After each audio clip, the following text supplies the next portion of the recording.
Welcome back to Grassroots Media. Welcome back to this week's edition of the Gary's Paint and Body Shop Shawn Jones Show, where we cover everything on Rebel Hill with the South Greene Rebels football team. As always, I'm joined here with head coach Shawn Jones. Coach, hello. How we doing this week? Doing fine. Doing great. Got the milk can back with us. Yep, got it back this week. That means something the other night. Picked up another win over West Greene. Your second straight in the series. Picked up a 41-7 win over West Greene. More importantly, also, you got some other help within the region also with Eagleton beating Hampton. So with that win over West Greene, I know the milk can was on the line, but something more important was on the line with that. I think you guys know about it at the moment, and that's the Region 1 2A championship that you won outright with Hampton's loss. So a lot went into the other night. You walked off the field very happy with the milk can and the Region 1 2A championship. Talk about how great of a night it was here on Rebel Hill. Well, that was a big night. Find out after the game. We pretty much knew for the game that we was going to have the 1 seed. Even if we'd beat West Greene and then Hampton would beat us. Even if Hampton had won against Eagleton, they went to overall records, and we had 7 wins. Happy Valley had 7 wins, so we would have got the 1 seed. Now it still could be a tie with us. Happy Valley, we're going to be the 1 seed no matter what. So that's a big deal. But we've told the boys, that big win of the night, big conference win. That's what it was all about. The milk can's extra. Now that they're in the conference, and so it was a big win overall. Played a dominant game pretty much throughout both sides of football. Just dominated West Greene, and that's what you want to do. Be real physical and dominate. And I know it's painted on here. I don't know if they can see it at the moment, but you've already got it painted on here. It's the 6th win in the last 7 meetings over West Greene also. Talk about how big of a deal that is to get that winning streak back in motion also, because if you look on the milk can and you turn it to each side, you can see that here for a little while West Greene went on a little bit of a winning streak during your coaching tenure. And now if you flip it to the other side, on the maroon side, you can see that South Greene's got a little bit of a winning streak going on throughout with 6 of the last 7. So talk about how important that is to kind of sway the rivalry back on the south side of the river. Well, that's big for the seniors. I mean, it always is, because that you get to brag for the rest of your life winning that game, and it's just big competitive game for both communities. And kind of crazy we had to wait 3 weeks to get it played this year because of the hurricane, but it was good to get out there, get to win next Friday night. Now we move on to Hampton and trying to win that conference championship outright. And then you go throughout some of the performances from the other night against West Greene. I mean, Nash Rader, another terrific night. He had a trio of touchdowns, a 57-yarder on the first play from scrimmage, a 37-yarder to follow that up, and then later on in the game he had a rushing touchdown to put the ice on the cake. So talk about his terrific night and how he was able to bust through those holes and be able to outrun everybody into the end zone. Well, that first play set the tone. And again, I mentioned the night afterward. I owe a lot of credit to our offensive line. They're blocking. They're blocking great. Heath Norton, Seth Franklin, Lisby, our center. He gets us where we're supposed to go. Joe Vaughn Pendleton and then Zach Bledsoe, the guys that anchor us up front, and been solid all year. So Nathaniel Pittman comes in and plays some, and then we've got a couple other guys that actually get in our play. That stepped up. Had a senior that got hurt. That hurt his knee. He started down Seymour because we had a guy out. So we've had some other guys step up and done really well. So that, we all went out up front, and we felt like we dominated on both sides of the ball up front, and that's what we've got to do if we want to continue to win.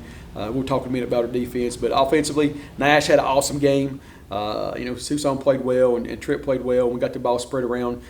Trey had a big catch, acrobat touchdown down there. So it was big, spread the ball around, and Simon Burns had a big catch of the night for like 20-yard gain. So we feel like we're getting hit our groove here at the end of the season, and we're pretty healthy, and that's the biggest thing, staying healthy, so we can see what we can do here in the playoffs, make a run. Jacob Susong, another 2-touchdown performance. He had another 1-yard rushing touchdown that has happened quite often here over the last 2 weeks. I think he's had 3 1-yard rushing touchdowns from the 1-yard line. And I joked about it on Saturday, and I don't know if you've seen it. It's kind of interesting how you're going with a QB sneak on the 1-yard line, which the Eagles run a lot, but you're a Cowboys fan. So I'm surprised that you're adopting a play from a rival team. We won't talk about that, that part of it right now. But yeah, we know Susong can do the sneak, and we got in there, and probably the best drive we've had all year was a 2-minute drive we had right before halftime.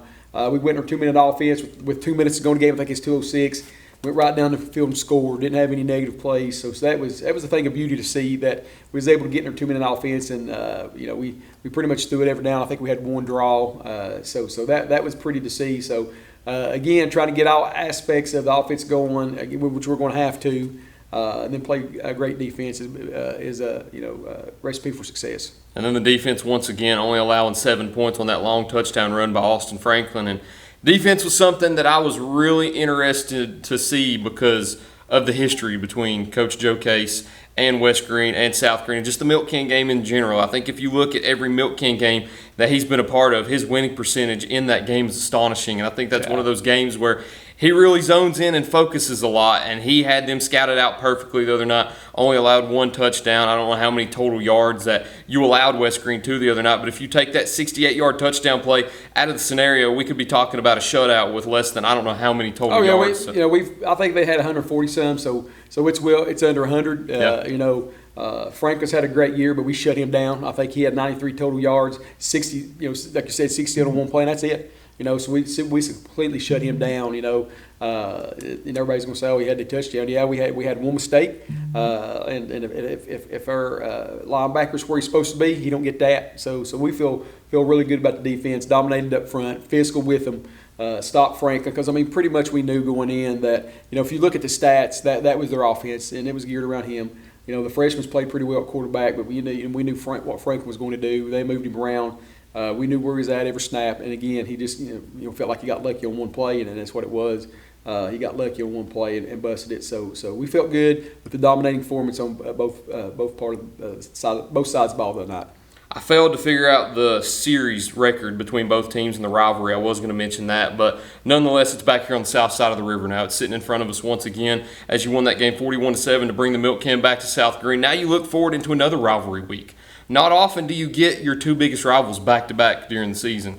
You really didn't schedule it that way because, of course, you don't schedule your region games anymore with TWSAA taking control of that, but you didn't have them back-to-back on your schedule. You do now after everything that happened. You go into Hampton this week, which is another important game, which I think a lot of people here at South Greene would argue is a bigger rivalry than the West Greene game. So you've got that coming up this week. It's not as important, but it's still important to everybody considering how much of a rivalry it is between both teams. Before we discuss that too much, though, we need to get a word from our sponsors first. So we'll be right back after this break to discuss that game here on Friday night here on Grassroots Media. At Corner Pond, the friendly and knowledgeable staff has the experience necessary to help you out regardless the need. Have an item of value you'd like to pawn or sell? Corner Pond can help. They pawn numerous items of value, including firearms, tools, ammunition, silver, coins, and much more. When you walk through their doors, you'll find well-stocked shelves full of electronics, gaming systems, fishing and hunting equipment, car audio and accessories. And don't forget about the room full of guitars and basses and amplifiers, or their outside lawn and garden equipment. Corner Pond is a case knife dealer and carries numerous used knives as well. Stop by and let the friendly staff at Corner Pond help you today at 432 East Bernard Avenue, Greenville, Tennessee. For more than 30 years, Tommy's Plumbing has served customers in East Tennessee with licensed and professional plumbing services. From installing your new faucet to replacing your existing piping system, our team at Tommy's Plumbing is trained to handle the job with professionalism, attention to detail, and integrity. By offering warranties on most products installed by our technicians, Tommy's Plumbing stands behind our work, ensuring that your plumbing needs are not only met, but that your problem is solved for the long term. When you need reliable and professional plumbing service, Tommy's is the only call to make. So give us a call today and let us show you the Tommy's difference.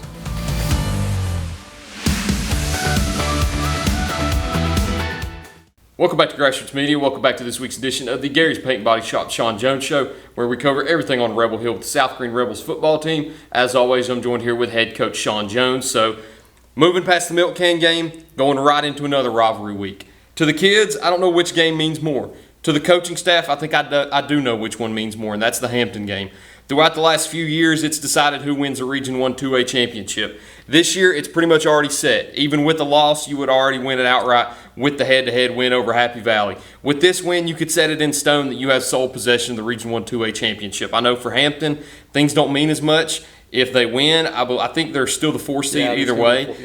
If they win, they could play spoiler to you all and make you split that championship. But for you all, you have the opportunity to beat one of your biggest rivals this week and claim sole possession of the region championship. How much will it mean to you to get a win this week? Oh, it'd be huge. This team's worked extremely hard, and we've been in playoff mode since Seymour week because we come in. And people was gonna say, "Oh, Seymour," but yeah, guys, it's a trap game. Yeah, it was because they've got a great team, 4A team. We're down in 10 in the fourth quarter, and then we come in and it's probably special also this year. People didn't expect a lot out of us, even in the conference. They expected Hampton and even Eagleton and Happy Valley. Happy Valley was the pretty pick until we beat them. They were playing well, hadn't lost a regular season game and 11 games. So I think people began to take notice after we beat Happy Valley, and then coming in with Eagleton, and then people started realizing, hey, wait a minute, we got to look at South Greene. So and that's been fine. We're okay with that. So. But this is a huge game, Usually when you play Hampton, we for years, you're going to get a tough team. And I told the boys today, this year they come in one of two ways, and I think it's going to be the first way.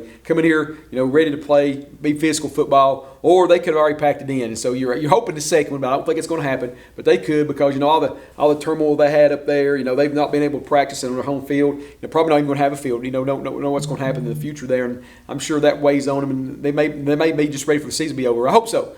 But we don't think it's going to happen. They're going to come here, physical football. They lost their quarterback last week, so they're going to move some things around and just snap it straight to number 12, who had 37 carries last week. So we know pretty much what they're going to do. It's the same old smash mouth football. We just got to stop it. And on defense, I know you just spoke about their offense, how they're going to change things around a little bit. Defensively, what can you expect out of the Bulldogs? They're sending 8-9 every time. They're going to stop the run. They don't care to give up a pass or two just for the fact they think, hey, they're going to stop you more than you're going to get on them. That's just the way they are. So they're going to send 7, 8, 9 people. Going to have them 8 or 9 in the box and just dare you to throw it or dare you to try to run on them. So we expect it. But again, we feel pretty confident with our linemen this year. That they go out there and get the job done. If they don't, we're going to be disappointed. We really will. So we feel like we can run the football and do some stuff. But we got to show up and play football. We got to. And again, we're sitting here 7-1 and felt like we haven't put a total complete game together all 4 quarters this year. And if we can. Everybody's going.